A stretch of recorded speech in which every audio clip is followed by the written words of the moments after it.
기후변화로 많은 게 바뀌어가고 있는데 이제 국경선마저 바뀌는 나라들이 생겼다. 지난해 스위스의 빙하가 전체의 4%가 녹았는데, 근데 문제는 이렇게 눈이 녹으면서 지형이 바뀌기 때문에 국경도 바뀌어야 하는 상황이 되는 거예요. 능선 부근에 위치한 그 이탈리아 산장 같은 게 있었는데 예. 거기 면적의 한 3분의 2는 이것 때문에 스위스 영토가 됐대요. 미국 대법원이 스포츠 도박을 금지한 연방법을 무효화했어요. 이 결과 스포츠 도박 사업 수익이 4억 4천만 달러, 올해 여름 기준으로는 거의 57억 달러, 그러니까 우리 돈으로 하면 7조 5천억 원 규모로 13배 가까이 늘어난 겁니다. 최신 지구촌 소식 만나보는 글로벌 리포트 시간입니다. 해담경제연구소 어예진 소장 나왔습니다. 어서 오세요. 안녕하세요. 오늘 첫 소식부터 아주 신선하던데 기후변화로 많은 게 바뀌어가고 있는데 이제 국경선마저 바뀌는 나라들이 생겼다. 무슨 네. 소린가요? 그 나라가 바로 스위스인데, 예. 스위스 하면 생각나는 게 알프스 산맥이잖아요. 만년설. 네. 근데 이제 눈으로 뒤덮인 산. 근데 너무나도 그 더웠던 유럽의 여름이 이 알프스 산맥에 있는 빙하도 녹였대요. 예. 그래서 지난해 스위스의 빙하가 전체의 4%가 녹았는데, 이게 그 직전 해에 기록적으로 녹았던 6%에 이어서 역대 두 번째로 큰 손실이라고 합니다. 근데 이렇게 상당량의 눈이 녹으면서 최근 스위스에서 어떤 일이 있었냐면 40년 전에 실종된 독일 등산객의 유해가 발견되거나 아니면 56년 전에 추락한 비행기의 잔해가 발견되는 그런 일도 있었습니다. 그러니까 이런 기상 패턴이 계속된다는 전제하에 이 해빙 문제는 점점 가속화될 것으로 전망이 되고 있습니다. 근데 문제는 이렇게 눈이 녹으면서 지형이 바뀌기 때문에 국경도 바뀌어야 하는 상황이 되는 거예요. 일각에서는 그거 눈 좀 녹았다고 국경까지 바꿔야 돼? 이렇게 생각하실 수도 있는데, 그 국경이라는 걸 명확히 한다는 거는 네. 그 서로 그 국경을 맞댄 그 두 나라가 그 특정 지역에 대한 그걸 유지하고 보존하는 데에 대한 책임을 갖게 되는 거죠. 예. 책임을 지는 문제가 달려 있는데요. 이 스위스 남부와 국경을 마주하고 있는 곳이 바로 이탈리아입니다. 예. 이 알프스 산맥 중에서도 유럽에서 가장 높은 산 중에 하나로 알려진 마테호른산. 마테호른이 눈이 또 녹으면서 국경을 다시 정하게 됐어요. 이 부분에서. 근데 양국이 그 국경 재정비를 협의하기 시작한 거는 빙하가 좀 급격하게 녹기 시작한 2000년대 이후인데, 이 오랫동안 그 국경을 좀 명확하게 확정을 하지 못했던 건 이 빙하가 녹고 있는 부분이 매년 엄청난 관광객들이 몰리는 대형 스키 리조트가 있대요. 예. 그래서 이 부분 때문에 좀 조정이 길어진 탓이라고 합니다.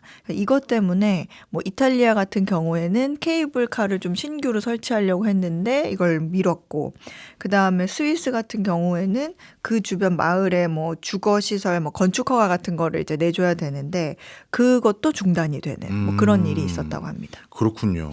그러면 애초에 스위스와 이탈리아는 국경을 어떤 기준으로 언제쯤 나눈 거예요?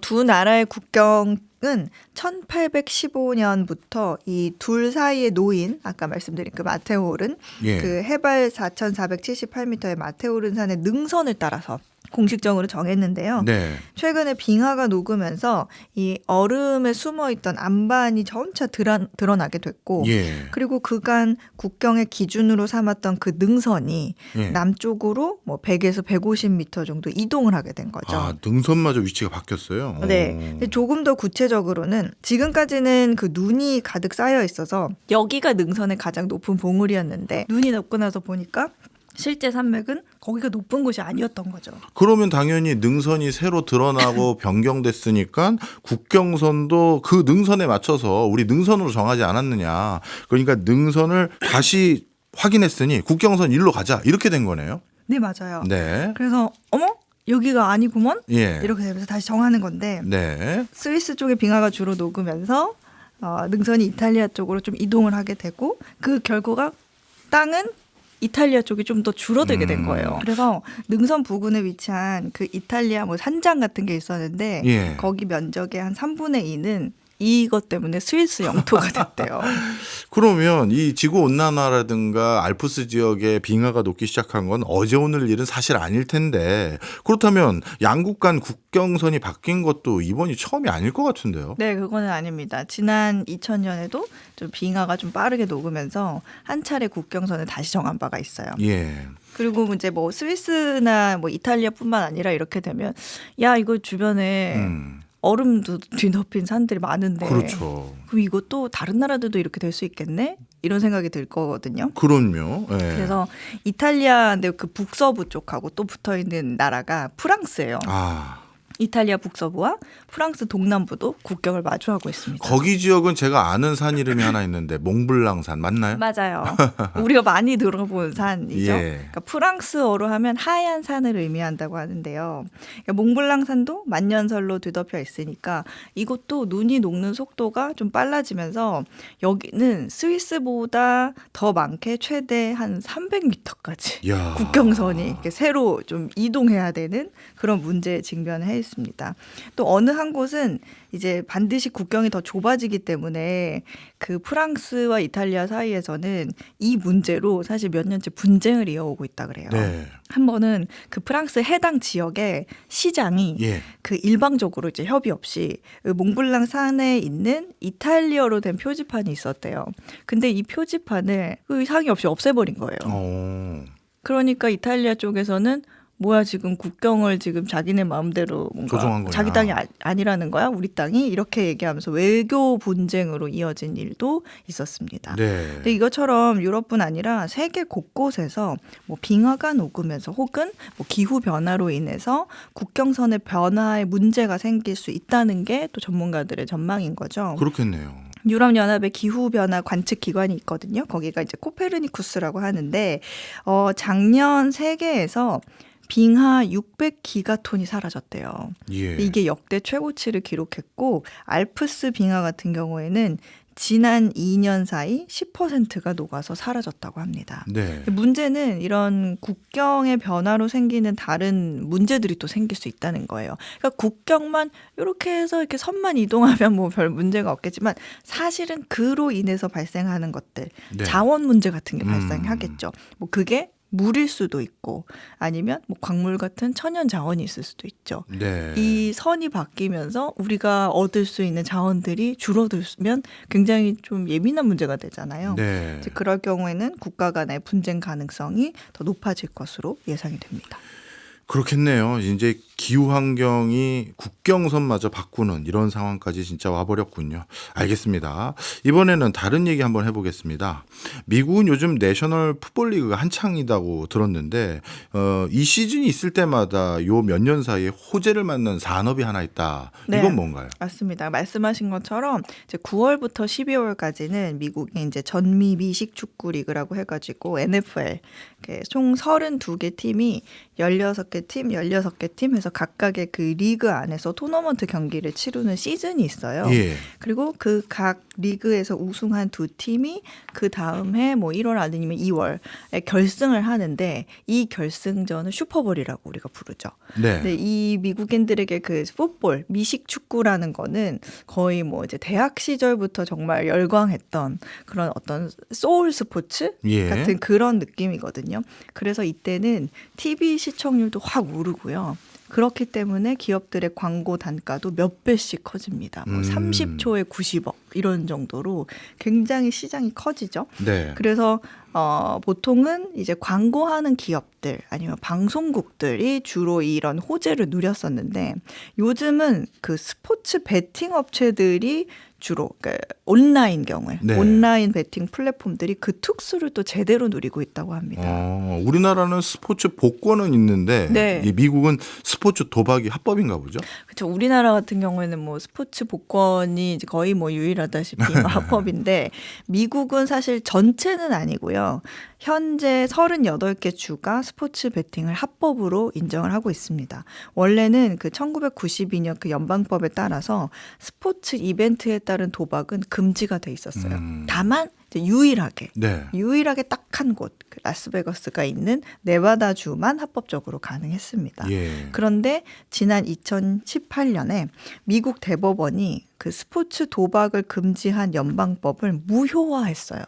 그러면서 각 주들이 이제 자체적으로 이걸 합법화할지 뭐 불법으로 돌릴지 그걸 정하게 됐습니다. 예. 그래서 뭐 어떤 주는 지금도 계속 그 계류 중인데 이거를 그러면 주민 투표로 돌릴까 이런 얘기까지 나올 정도로 예. 각각 주마다 달라요.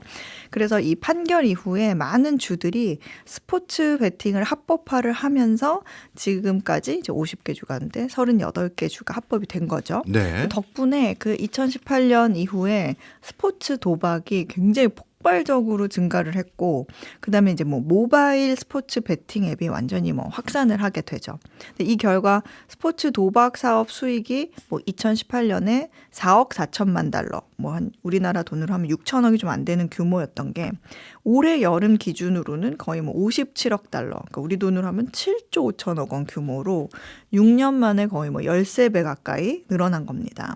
근데 그만큼 미국인들이 스포츠 도박을 정말 많이 하나 보다 예. 이렇게 알 수 있는데 지난해 기준으로 미국인들은 약 1,200억 달러, 그러니까 우리 돈으로 하면 약 159조 원을 스포츠 경기에 베팅을 했다고 합니다. 그러니까 이로 인해서 기존에 뭐 슬롯 머신을 했거나 아니면 뭐 카드 게임 같은 그런 갬블을 뭐 카지노에서 직접 했던 그런 도박 있죠. 네. 그런 것들이 오히려 감소하는. 감소했어요. 네, 옮겨간 거죠, 사람들이. 그렇죠. 네. 네, 그래서 스포츠 베팅에서 온라인 방식이 대부분 이제 한 95% 이상을 차지하다 보니까 이제 도박 방식도 이제 대면형에서 예. 비대면 온라인으로 바뀐 겁니다. 근데 스포츠 도박이 합법화된 주에서는 그래서 가구당 베팅이 연간 1,100달러, 한 150만 원 정도 될 것 같아요. 네. 정도 늘었고 가구당 또 순 투자는 오히려 그래서 14%가량이 감소했다고 합니다. 예, 말씀 쭉 듣고 보니까 뭐 가구당 개인들이 어떻게 보면 베팅하는 금액도 100만 원 이상씩 되고 그리고 연간 그동안 6년간 성장해왔던 성장률도 어마어마하고 이거 주마다 벌어들인 돈이 어마어마했을 것 같은데요. 네, 사실 그 38개 주들이 스포츠 베팅을 합법화한 것 자체가 사실 뭐 새로운 산업에 대한 세금을 좀 부과를 해가지고 그 주의 재정을 좀 늘리고 안정화하려는 목적이 있죠. 네. 뉴욕 같은 경우를 보면 지난해 도박 세금 수입이 우리 돈으로 1조 원이 넘었어요. 예. 주에서 주 예. 수입이. 그래서 이게 2022년 대비 24%가 늘어난 규모라고 합니다. 뉴욕이 미국에서 스포츠 도박으로 거두는 세금이 거의 근데 요거는 압도적으로 많거든요. 한 뭐 나머지 주들은 뭐 뉴욕 수입의 한 20% 수준 이하입니다. 근데 되려 오히려 와 많이 늘었겠다라고 생각하지만 오히려 줄어든 주들도 더 많아요. 그래요? 예, 왜냐하면 이 작년 기준으로 38개 주 가운데 12개 주가 도박 세수가 감소했다고 그래요. 그러니까 뭐 일례로 뭐 델라웨어 주 같은 경우에는 지난해 스포츠 도박으로 벌어들인 세수가 전년 대비 44%가 감소를 했는데 예. 그 이유가 뭘까 하고 보니까 바로 옆에 붙어 있는 그 메릴랜드 주가 예. 최근에 새롭게 또 스포츠 도박을 합법화한 거예요. 그러니까 기존의 메릴랜드 주에 살았던 사람들은 이 스포츠 도박을 하고 싶으면 델라웨어로 건너왔어야 되는데 이제 자기네 주에서도 합법화됐기 때문에 굳이 그럴 필요 없이 이제 자기 집에서 편하게 스포츠 도박을 할 수 있게 되면서 네. 기존의 델라웨어에서 걷어들였던 세금이 줄어들게 된 거죠. 그렇군요. 근데 주마다 그 스포츠 베팅에 부과하는 세율도 다릅니다. 그래서 달라서 뭐 그리고 허용하는 베팅의 유형도 다르고 각기 다른데 뭐 예를 들어서 뉴욕주는 뉴욕주 안에 있는 대학의 스포츠 경기에 대해서는 베팅을 하지 못하게 했어요. 네. 반면에 미시간 같은 경우에는 제한이 없어요. 그리고 세율 같은 것도 어떤 곳은 그 베팅 수익의 뭐 9.5%, 네. 어떤 곳은 15% 정도로 그 차이가 좀 큽니다. 다만 이제 스포츠 도박 업계에도 이제 로비스트들이 생겨났어요. 이러다 보니까 그래서 이 로비스트들이 주 의원들에게 이제 로비를 열심히 하면서 세율이 줄기도 하고요. 좀 봐주는 거죠. 뭐 공제되는 것도 있고 면제를 해주는 것도 있는 일들이 생기죠. 그로 예. 인해서 또 주정부 세금 수익이 또 줄게 되는 그런 결과로 나타나고요. 어쨌든 이렇게 벌어들인 세금으로 뭘 하냐 그러면 예. 그것도 사실 미국 내에서는 굉장히 주목하는 부분이거든요. 근데 세금을 제일 많이 거두는 뉴욕은 이렇게 들어온 돈의 대부분을 그 주 전역에 초등, 중등 교육 프로그램 그리고 청소년 활동 지원에 사용을 한다고 합니다. 이거 덕분에 그래서 또 뉴욕 시민들의 재산세 감면 혜택도 받을 수 있었어요. 네. 뉴욕처럼 이 교육에 이 벌어들인 세금을 투입하는 주들도 많고요. 굉장히 많고 그 다음으로는 주정부가 운영하는 그 펀드 같은 게 있는데 거기에 투자를 해서 다시 재투자를 해서 자산을 불리는 그런 경우도 많습니다. 그리고 그 중에서 뭐 일부 주는 소액의 일정 부분은 이제 도박에 중독된 사람들, 좀 치료가 필요한 사람들도 생기잖아요. 예. 그러니까 그런 치료 서비스에 이렇게 사용을 하고 있었고요. 그리고 아예 특정 재산에 올인을 하는 경우도 있었어요.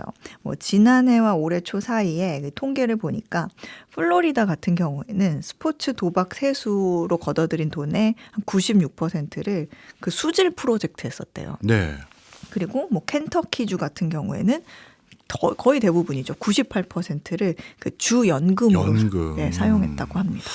야, 말씀을 쭉 듣고 보니까요. 저는 좀 고심이 되는데요. 예를 들어서 그래도 이 도박이라는 걸 이렇게 너무 권장하는 거 아닌가 한편으로는 그런 생각을 했었는데 네. 그렇게 해서 벌어들인 돈으로 교육 프로그램 활성화에 쓰기도 하고 수질도 개선하고 연금에도 일부 충당한다면 이게 미국에서는 건전한 겁니까? 불건전한 겁니까? 사실 그런 논쟁의 여지가 굉장히 많아요. 예. 그리고 실제로 말씀하신 것처럼 도박에 중독된 사람들도 너무 많이 늘었고요. 근데 이제 그런 부분에 있어서 야, 이거를 좀 장기적으로 봤을 때는 미국의 재정 건전성에도 영향을 준다. 이런 연구 결과가 나왔는데 그게 예, 예. 뭐냐면 UCLA하고 서던 캘리포니아 대학교 연구원들이 올 여름에 약 700만 명의 미국인을 대상으로 이 신용 점수와 신용카드 잔액 그리고 뭐 대출 연체율 뭐 이런 재무 데이터를 조사를 쫙 해봤어요. 예. 그리고 그 정보를 사용해서 스포츠 도박이 합법화되기 전과 후에 개인의 변화를 비교해서 논문을 하나 내놨거든요.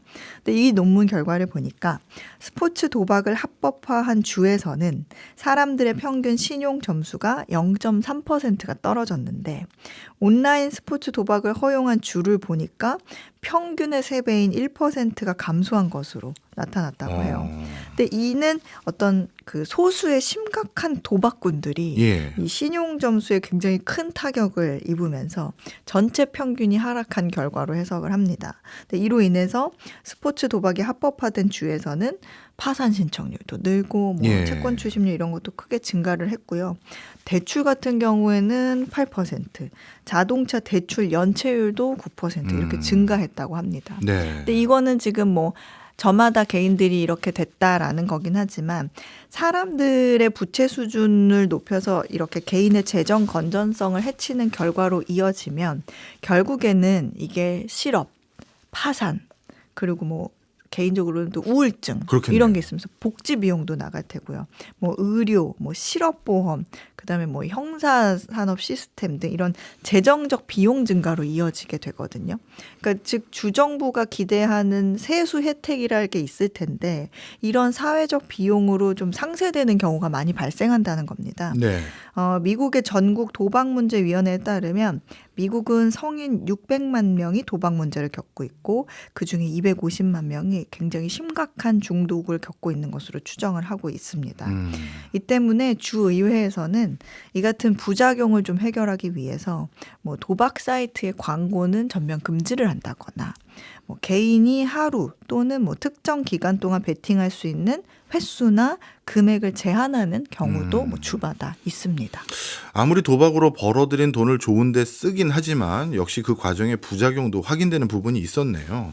그런데 그러면 이제 궁금한 게 스포츠 구단이나 스포츠 선수들에게는 이런 네. 환경 변화가 뭐 긍정적이었는지 부정적이었는지 혹시 이것도 좀 조사된 게 있나요? 네, 뭐 좋은 영향과 나쁜 영향 둘 다 있는데 예. 일단 좋은 점은 뭐 스포츠에 대한 관심이 커지는 거죠. 그러니까 더 많은 사람들이 경기를 보면서 내가 베팅한 팀에 대해서 뭐 선수에 대해서 공부도 하고 뭐 응원도 하는 그런 결과로 이어지기도 하는데 그렇겠네요. 이제 동전이 양면이 있는 것처럼 예. 이제 악영향도 있어요. 예. 작년인가 그 블룸버그에서 그 내셔널 풋볼 리그에서 뛰는 선수들을 대상으로 인터뷰한 기사가 있었는데 사실 그 풋볼 선수들이 굉장히 덩치 크거든요. 네. 몸싸움으로 탁 해야 되니까. 근데 그 선수들이 뭐라고 했냐면 무섭다. 이런 표현을 했어요. 예. 왜 그랬냐?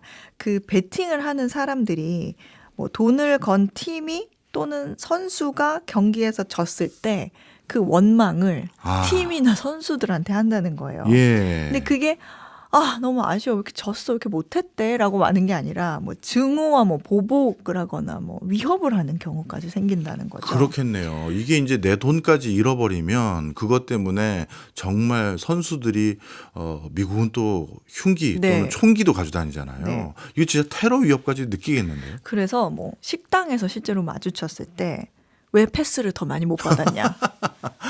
왜 더 많이 터치다운을 못했냐? 뭐 이렇게 따지는 경우도 있다고 예. 해요. 그래서 그게 좀 위협적으로 선수들한테는 다가오니까 경기에만 집중해도 부족한데 그런 것들이 굉장히 신경 쓰이는 포인트가 되는 거죠. 야. 그리고 또 이제 배팅 게임 중에는 그 소액으로 뭐 농구 특정 선수가 뭐 1쿼터에 자유투를 몇 개 던질까? 아니면 뭐 이번 경기의 첫 홈런은 누가 칠까? 이런 부분을 배팅하는 것도 있대요. 이런 것도 도박이 가능하고요. 네, 소액으로. 예. 그러다 보니까 이 대회의 결과가 아닌 어떤 개별 선수들의 경기력에 배팅을 하는. 예. 그러니까 즉 선수들이 굉장히 부담을 느낄 수밖에 없는 그런 상황이 되는 경우들도 생긴다고 합니다. 그렇겠네요. 이렇게 되면 진짜 자유투 하나 던질 때마다 그 압박감이 정말 장난이 아닐 것 같은데 이 뭐든지 이제 도박이라는 것 때문에 뭐 그 목적이 아무리 선하더라도 부작용들은 여전히 있다라는 게 다시 한번 확인이 된 것 같습니다. 우리 어 소장님은 미국 계실 때 뭐 많이 도박했습니까? 스포츠? 저는 뭐 그렇게 해본 적은 없고요. 근데 응원은 학교 팀을 많이 응원했는데 네. 사실 이 도박이 그럴싸하다라고 생각하는 게 네. 그 스포츠에 대한 열정과 애착이 굉장히 커요, 사람들이. 네, 그래서 저도 지금까지 대학교 팀이 경기를 한다 그러면 찾아보고 결과를 응원을 할 정도로. 아직까지요? 네. 어. 그래서 우리 팀이 어디까지 올라갔나 이거 네. 하면 보거든요. 그리고 다른 경쟁자 학교 졸업생들하고 예. 봤냐? 그러면서 하기 때문에 예. 미국에서는 이런 스포츠 도박이 굉장히 큰 영향을 끼치는 부분 중에 하나인 것 같습니다. 알겠습니다. 미국의 또 다른 문화적 코드까지 이해할 수 있었네요. 지금까지 어혜진 소장이었습니다. 고맙습니다. 감사합니다.